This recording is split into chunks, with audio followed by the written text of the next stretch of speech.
ABC's John Carl, our chief White House correspondent. And John, we're just learning now that the president's national security advisor, Tom Donilon, is going to be replaced by UN Ambassador Susan Rice, of course, in the middle of that all that controversy over Benghazi. That's right, George. Just a few minutes ago, a senior White House official told me that Donilon is out and Susan Rice is in. This will be something that certainly will capture the attention of Republicans. Susan Rice, of course, as you mentioned, was the one that went on the Sunday shows right after the attack in Benghazi and talked about it being something that came out of protests in Cairo, a very controversial set of Sunday show appearances. She's somebody Republicans don't like very much, but is very close to the president. Now she will be his national security advisor. She has been with him right from the start, from the beginning of his presidential campaign. The president had even looked at her for possible pick as Secretary of State, and she will be a hard-nosed national security advisor.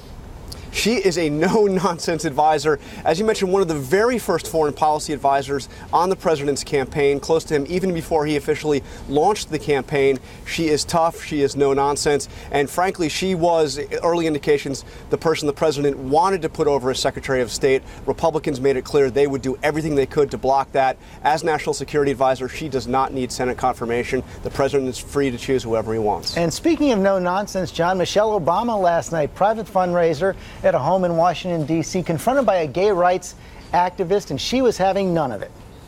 Wait. One of the things that I don't do well is this.